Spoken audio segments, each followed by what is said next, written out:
Will you be my Valentine? Of course I'll do that.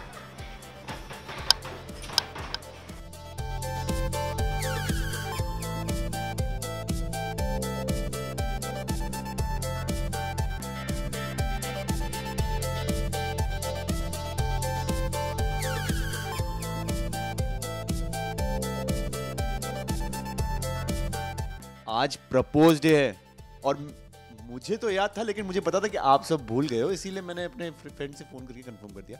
तो मैं अपनी सारी हाँ मतलब मेरी सारी भाभी जियों को आज प्रपोज डे विश करता हूँ। और आज अगर आपको विश नहीं किया तो आपको पता है कि क्या करना है उनसे, मतलब जितनी भी वॉलेट्स है, जितने भी क्रेडिट कार्ड है, सब जाके शॉपिंग कीजिए और बोल दीजिएगा हैप्पी रिटर्न्स प्रपोज डे। तो आप सब ऑफकोर्स जानना चाहते हैं कि मैंने स्वीटी को कैसे प्रपोज किया था। मुझे तो अब तक प्रपोज नहीं किया हुआ है, शादी के 5 साल हो गए। पर इतनी बार प्रपोज कर चुका हूँ कि अब सबसे बेस्ट मेमोरी कौन सी थी वो याद नहीं आ रही। तो होता है अक्सर, मतलब 5 साल हो गए शादी को, तो 50 बार भी अगर मैं प्रपोज कर दूँ तो कम ही पड़ जाता है। तो वो कहते हैं ना कि जितना भी प्यार कर दो कम पड़ ही जाता है। तो वैसा ही हो गया है यहाँ पे भी हाल, लेकिन हम फिर से दोहराएंगे, पीछे जाके हम फिर से आगे ले आएंगे। तो वैसे ही करते हैं। तो 5 साल बहुत सुंदर है और सुंदरता आपको इसके चेहरे पे दिख रही होगी। तो और आपको दिख गया होगा कि इनकी सुंदरता के पीछे मेरा क्या हाल हो गया ये भी दिख रहा होगा। पर लेकिन कहते हैं कि उतार चढ़ाव तो आते रहता है, लेकिन ज़िंदगी बहुत, इसी ज़िंदगी का मज़ा ही है कि आपकी ज़िंदगी में सिर्फ अगर ऊपर ही ऊपर हो तो फिर वो मज़ा नहीं होता। तो मेरे ख्याल से अप्स एंड डाउन सब देखना चाहिए, ताकि वो आपको ज़िंदगी के किसी भी संघर्ष में आपको तैयार रखें। तो ये जितनी भी भाषण करना था, जितना भी कुछ बोलना था मैं बोल चुका हूँ, लेकिन अब मैं कैसे प्रपोज किया था मैं आपको बताता हूँ।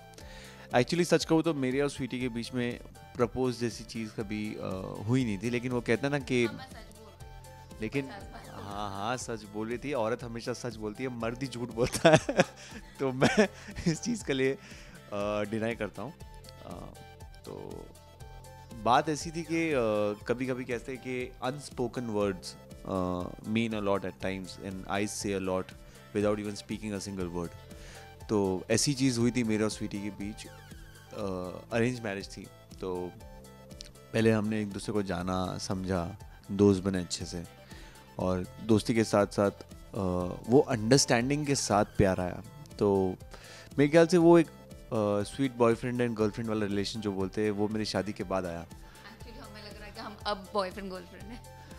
तो वो बहुत ही ब्यूटीफुल फेज़ है और वो फेज़ आज भी मैं जी रहा हूँ, बॉयफ्रेंड गर्लफ्रेंड वाला। तो वहाँ से हाँ, लेकिन वो प्रपोज मतलब वो ऐसा है कि ताजमहल बन चुका है और अनारकली को ना पता चले, ऐसा नहीं होना चाहिए।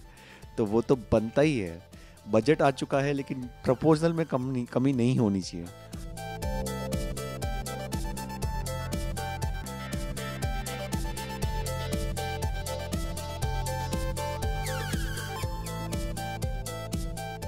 सिंपल शब्दों में कहूँगा और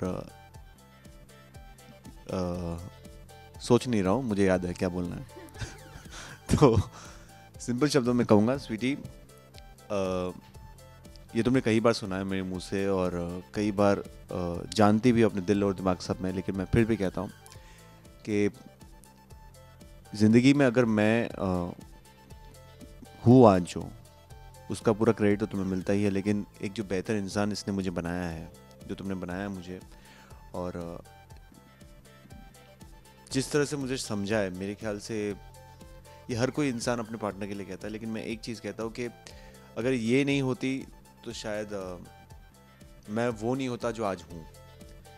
एक मैच्योर्ड, एक ज़्यादा सुलझा हुआ इंसान। तो एक दोस्त, एक फ्रेंड, एक वाइफ और एक गर्लफ्रेंड के रूप में, और एक बहुत ही शानदार जो कहते हैं बेटी के रूप में मेरे घर में जो मेरी माँ के लिए आई है। तो वो इतने सारे 5 गुना त्रिदेवी वाले रोल जो ये निभा रही है, मेरे ख्याल से इतनी शुद्धता से और इतनी प्योर तरीके से, बिना कोई मन में कोई संकोच अपने परिवार के लिए या मेरे लिए करने से पहले कभी नहीं रखा इसने। तो मेरे ख्याल से वो चीज़ मुझे हमेशा, मैं ज़िंदगी भर इसके लिए ये कहूँगा कि मेरी खुशी मेरे मेरे मेरे हिस्से की खुशी इसे मिल जाए और इसके हिस्से की सारी तकलीफ को मैं सहन करके आगे चला जाऊँ, लेकिन इस पे एक कभी आँच नहीं आने दूंगा। I love you sweetie. I love you too. Actually, वो वैसा वैसा वाला प्रपोजल नहीं था, वो लवी ढवी वाला, बट एक्चुअल प्रपोजल था जो वट एवर ही फेल्ट। तो बहुत ही अच्छा लगा सुन के, क्योंकि शायद जब हम अकेले होते तब भी कभी ऐसे सब बोलते नहीं है ये मुझे। Will you be my Valentine?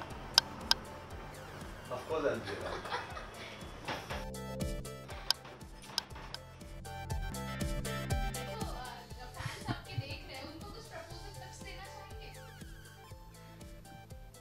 पहले झूठ बोलो, पकड़े जाओ, फिर सच बोलो, और फिर अगर सच बोलने के बाद भी झूठ लगे तो सच और झूठ को मिला के एक अच्छा सा स्टेटमेंट बना के बताओ कि मैं तुम्हारे लिए कुछ भी कर सकता हूँ, तो तीनों का करेक्शन हो जाएगा। और मजाक कर रहा हूँ, ऐसा कुछ मत कीजिए। बस इतना कहूँगा कि इमोशंस के साथ कभी किसी के मत खेलेगा, क्योंकि कभी आवाज़ नहीं आएगी। और आपको लगता है कि आपको जो भी दिमाग में हो वो आपने कर लिया, लेकिन मेरे ख्याल से कहीं ना कहीं कर्मा आपको देख रही है। तो मेरे ख्याल से आप जिससे प्यार करते हो उसके साथ सच्चे रहो और दिल से उस रिश्ते को निभाओ, और अपनी खुशी से पहले उस इंसान की खुशी देखो आप जिससे इतना ज़्यादा प्यार करते हो, क्योंकि दुनिया में इतने लोग हैं लेकिन फिर भी आपके दिल ने उसे चूज़ किया है। तो मेरे ख्याल से आपका पूरा फ़र्ज़ बनता है और पूरा हक बनता है कि आप उसे हर खुशी दो।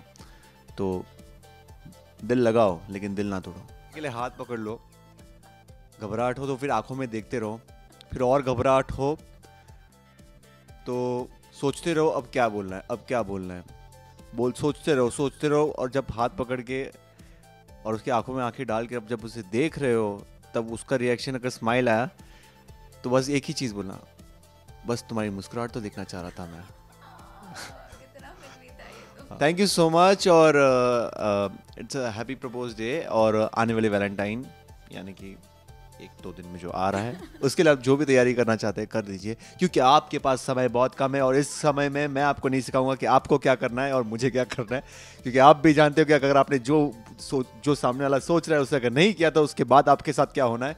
और मेरे साथ क्या होना है, मेरे साथ कुछ नहीं होना है, मेरी शादी हो चुकी है, मैं घर में ही हूँ। मैं propose भी कर चुका हूँ। Happy Valentine's Day to all. Happy Valentine's Day.